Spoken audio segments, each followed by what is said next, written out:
Men lad os se. Gad for, at det skal godt at have en rigtig kværn. Men lad os nu se. Det går faktisk rigtig fint lige nu. Lækker. Ja. Den der. Skal lige gøre noget her.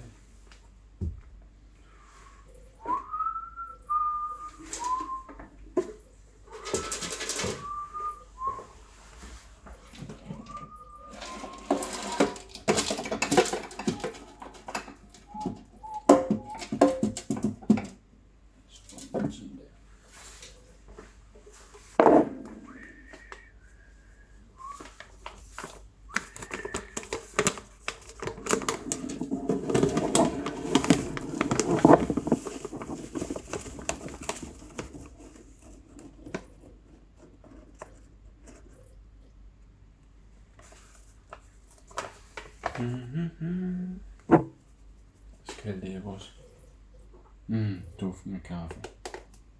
Nom. Og den har ikke mistet vakuum. Fedt.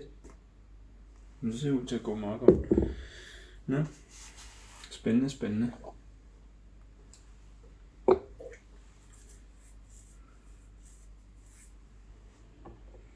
Ja.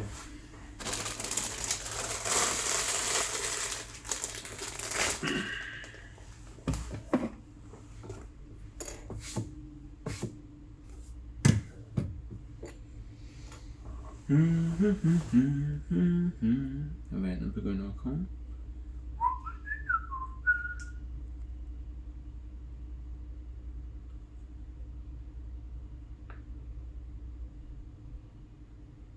Ja, det tager lidt tid.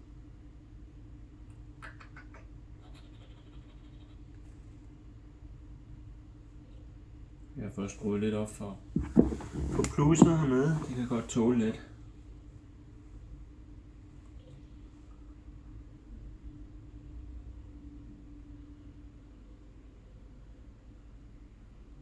Lad os se.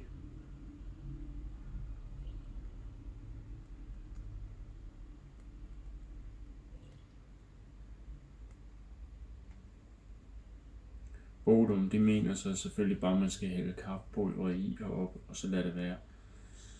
Og så er der nogle andre, der mener, at man skal hælde kaffen i, når det er klar. Og så røre i halv minuts tid. Og så derefter 40-50 sekunder, hvor det lige skal koge. Og så slukker man. Nu må vi se.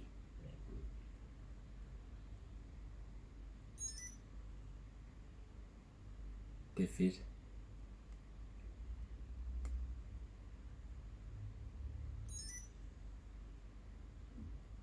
Det var faktisk det, der gjorde Bodum kendt.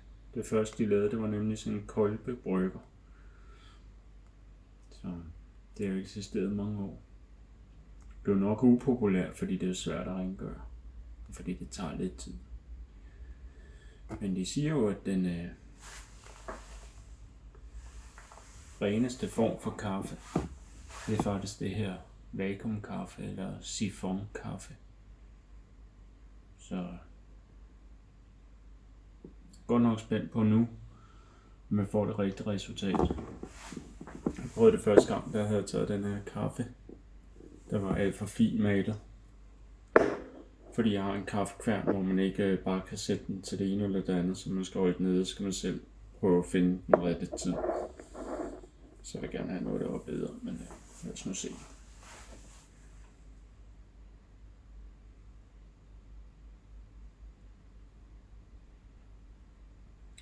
Det der sker lige nu, det er, at den varmer op vandet, og væske kan jo ikke komprimeres. Det kan gasser, de kan jo så komprimeres eller ekspanderes. Og det vil sige, at luften her bliver også varmere, så den udvider sig og trykker faktisk væsken op i det her rør, som er fjederpåvirket. Det er ligesom sådan en ventil, der sidder heroppe.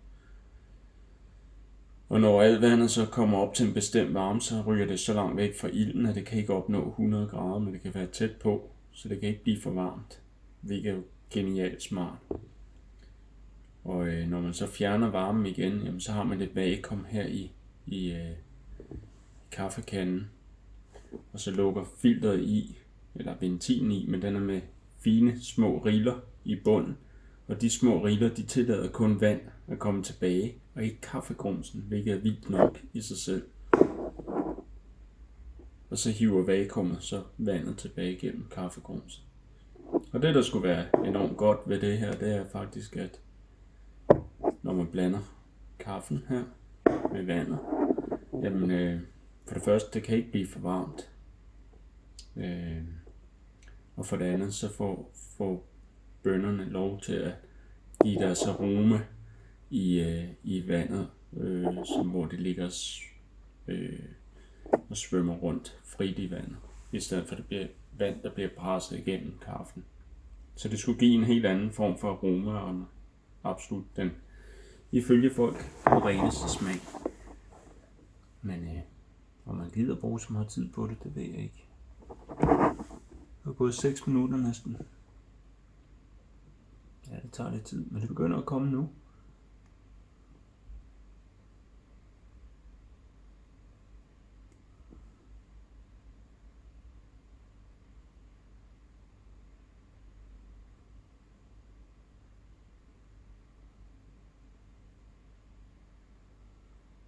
Det er sgu mærkeligt, ikke?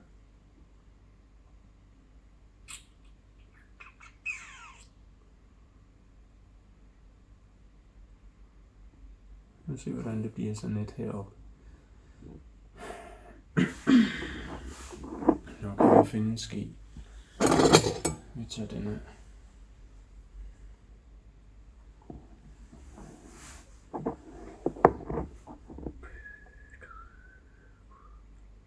Jeg håber virkelig, det virker. Det her, det skulle svare til 6 kopper, 28 gram, 7 gram per kop. Så begynder den, bobler det lidt, og vi tager den her i, gør i det 5 sekunders tid. Det skal være sådan lidt hurtigt.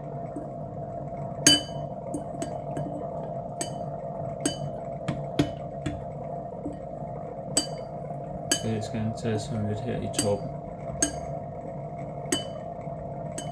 Det er fedt, ikke?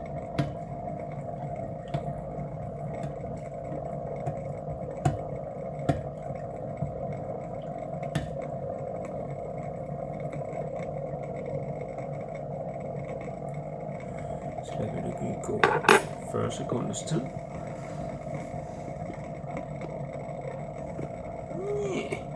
Det er godt.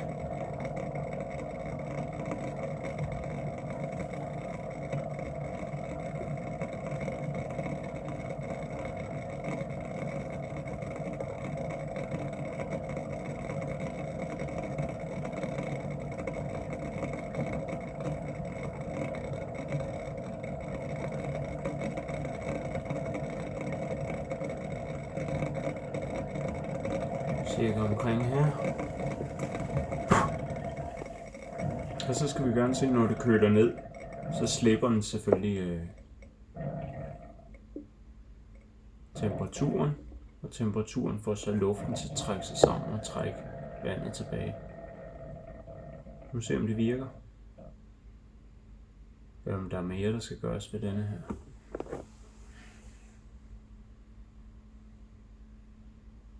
Det kommer sådan her. Hvis det skulle gå rigtigt.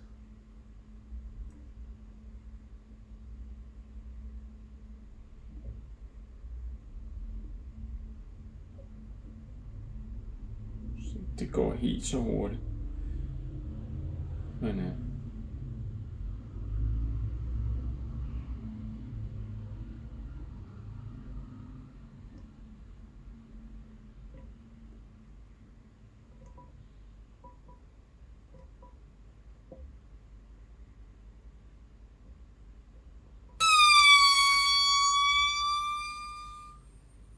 det lyder så mærkeligt.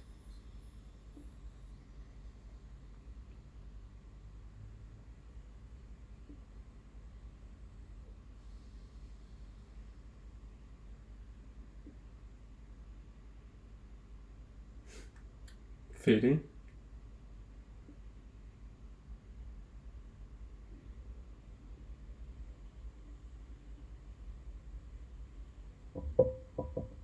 Kolbekaffe. Og det fede er,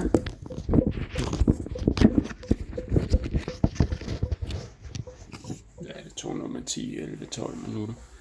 Kaffen her, den er helt tør nu. Det er fuldstændig trukket igennem for vand. Det ser helt tørt ud, hvilket er lækkert nok.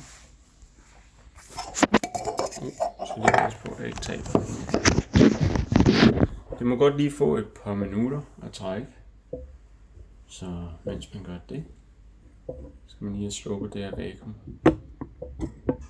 så man kan få den her af.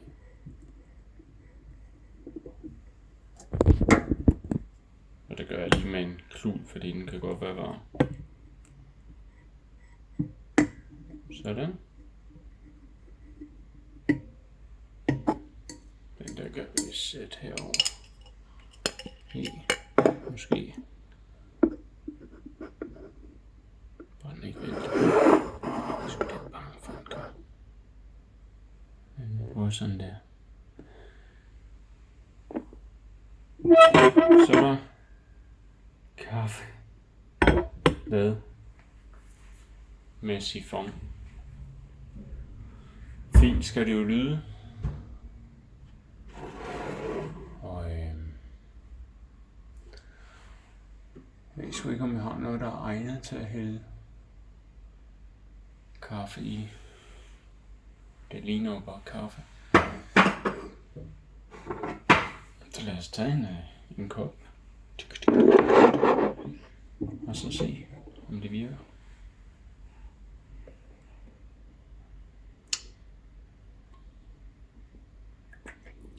Det ser rigtigt ud.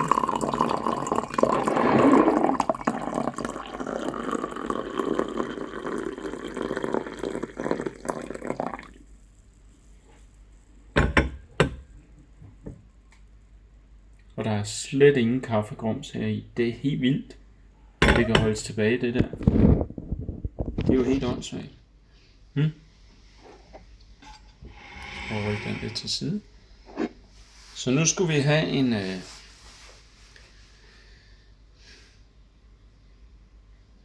en næsten perfekt filterkaffe. Det skulle være bedre end filter og alt andet. Lad os prøve.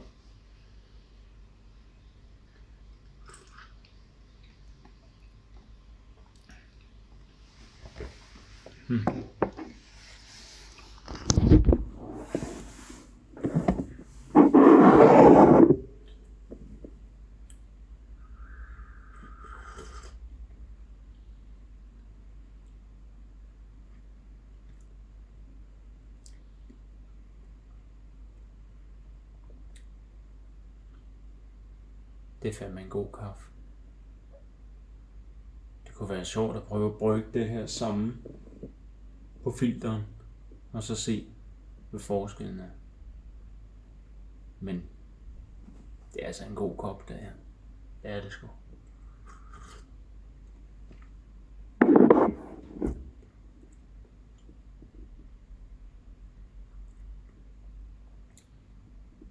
Det smager noget. Kæft, det er godt.